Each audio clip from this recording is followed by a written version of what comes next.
but they don't directly put the money in your pocket. I've certainly not received any, and it's part of the reason why a lot of these car brands don't like me.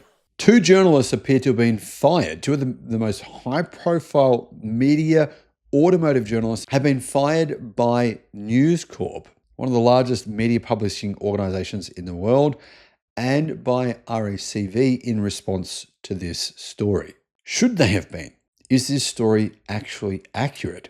Did these two journalists actually take bribes as was claimed? I just watched Mediawatch, their expose of BYD, claiming BYD has under the table paid motoring journalists to basically film positive videos and reviews of their vehicles. Mediawatch made some interesting claims, and I don't agree with them. In fact, I think actually some of the claims that Mediawatch made were categorically false. Did BYD do this? Maybe, probably. However, there's a lot more about the automotive industry that you need to know. I've never done a video like this before, and I'm going to guess that some of the car journalists in the industry will probably not talk to me after you've seen this video, if they watch it or hear about it. But you know what? I've always said what I thought. I've always been honest about my opinions, and it's part of the reason why a lot of these car brands don't like me. Hello, my friends. Welcome to the channel. I'm Sam Evans. Great to have you with us. I've just seen this video. I don't watch mainstream TV, but one of the watchers actually sent it to me. They've emailed a complaint. That's how I found out that this video existed. This was on TV, on television. Mediawatch is a well-known program in Australia that focuses on exposing. Last year, BYD brought the shark down under and, seeking to ingratiate itself to car buyers, began buttering up motoring writers at its lavish launch. Dodgy things, dishonest deals, corruption, really exposing things that show sometimes things are not what they seem. Now, Mediawatch is very highly trusted and people believe everything they say. But, well, they probably shouldn't. Now, the program claims that what BYD did is BYD approached some journalists, or the journalists approached them, I don't know, but BYD offered them to pay them under the table to do reviews on the BYD Shark and possibly other BYD cars as well, I'm not sure. So, these two journalists, right, they're not, I don't think they work for the same publication. I believe they work for different publications. They're pretty well-known mainstream media journalists in Australia, car journalists, automotive industry journalists, and they're meant to be trusted as being independent, and therefore they're not going to tell you, they're going to tell you the truth of what they think about these vehicles. A lot of people, I mean, you're talking hundreds of thousands of Australians could potentially watch this information and possibly purchase a vehicle based on what they recommend. So it turns out that BYD did pay them some money. Now BYD say, and these journalists say, the money was not about them getting paid some sort of under-the-hand deal. It was actually BYD just paying for a trip for them to go on and review the BYD Shark. So BYD have said, we're going to give you this money, and that will cover the costs of your filmers, people to edit the video, people to actually take the filming, you to take a week off or a few days off work to go and test the vehicle, your travel costs, whatever it is, and that's what this money will cost. That's what BYD is saying. Now, guys, either way, personally, I think it makes no difference whether or not BYD paid these people under the table or not, because this happens for most car brands around the world. It's commonplace. It doesn't happen in this way. I'll explain the way it actually does happen, how the industry works, and I'm sure a lot of you know this, but I'm sure a lot of you don't as well. A lot of these car journalists, they have a percentage ownership of their platforms. I feel like I should name the actual platforms. Some of them don't. I mean, obviously Drive in Australia, they are owned by Channel 9. Drive actually purchased Car Advice a few years ago for $35 million, which was wild because they did nothing with it. But anyway, they took over that platform. But the truth is Car Advice and now their new platform, Car Expert, that company, I think they do a great job. Their reviews are great. Their news is fantastic. But let's be honest, guys. It's owned by people who work for the company. Yeah, it's owned by the journalists who write the articles, who film the videos. And they're nice guys. But if they own the business and you say, hey, I'm not going to say names, so you say, hey, Jim, I'm from Kia. Can you do a review on our car? And they say, yeah, of course, sure. No worries, we'll review it. When would you like us to do that? Now, on the same phone call, Kia also says, oh, by the way, we want to place $50,000 worth of advertising with you over the next 3 months. Would you not be affected by that?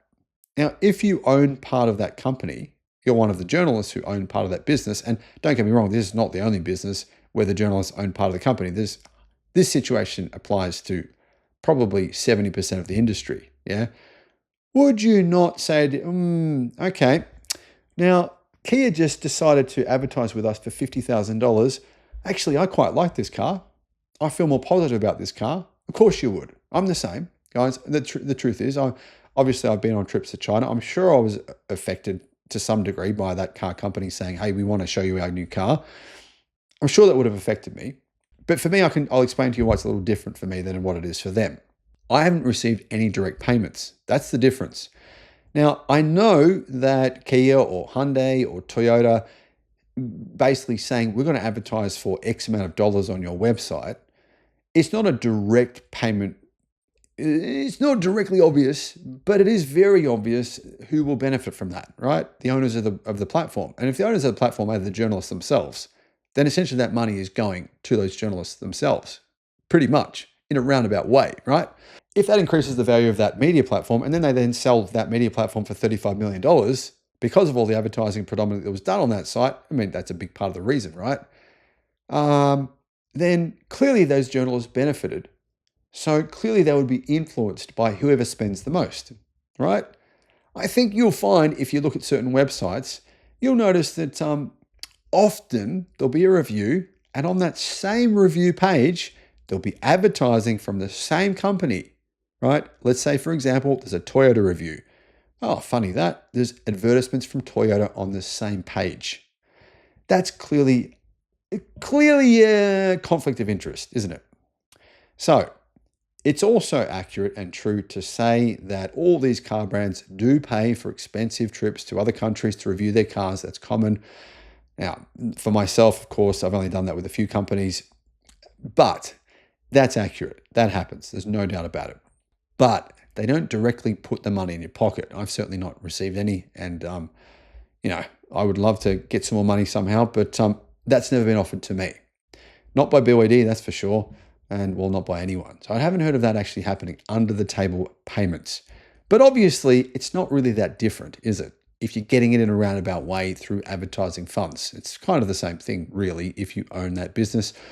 And even if you're an employee, you're going to be affected, right? Your manager's going to say to you, oh, do you know that this car company just actually decided to give us a $70,000 contract for advertising on the site yesterday? You're gonna feel a bit of indirect pressure, or maybe direct pressure, to not be too negative about their car when you review that vehicle. And that's why I don't really like this model. I think it's sort of I don't think it's the best idea to be able to directly advertise on a site, which is actually the reason why I prefer YouTube, because I don't even know who advertises on my channel. I have YouTube Premium, so I never watch ads. I never watch ads. And it shocks me when I watch YouTube on other people's houses or their whatever. It doesn't happen often, but occasionally I've got to watch. I go to, say, my brother's house and he has normal YouTube, and the ads come up and I think, what the freak?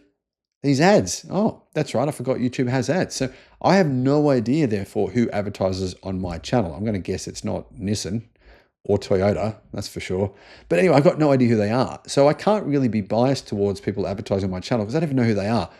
And let's be honest, most of the ads on, say, my channel, I'm going to guess they're probably not even for cars anyway.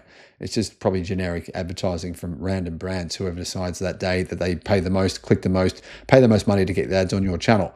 So for me personally, I'm not affected, and YouTubers are probably not affected in that same way, but mainstream media absolutely is, especially when the situation that I just explained happens. Now, did BYD intentionally go out of its way to pay these guys under the table? I'm going to guess they probably didn't. I'm going to guess they probably said, okay, this is what we're going to pay you to go and do this trip. That's my guess. But ultimately, this issue has been bothering me for a long time. For many years, in fact, since I was a kid. I don't know why, but I remember reading reviews on websites and magazines and thinking to myself, this is weird. This review sounds too positive. It sounds generic. It sounds the same as all the other reviews. Why is this car? It's an 8.5. The last review was an 8.6. The other one was an 8.4. The other one's an 8.7. They're all within the same weird range from this same car brand. Are all these cars actually equally this good from this brand? Well, clearly there's some vested interests, some conflicts of interest going on, and that's common. It's certainly not just BYD. This is the entire industry. What are your thoughts? How do you feel about this? Have I covered this off well? Have I represented myself accurately? I hope I have. I hope I've been totally honest about this. And, I'm going to pay a price, I'm sure, at some point for my honesty. And I most certainly will, in fact. But anyway, that's what you got to do. Let me know your thoughts in the comments. Bye-bye.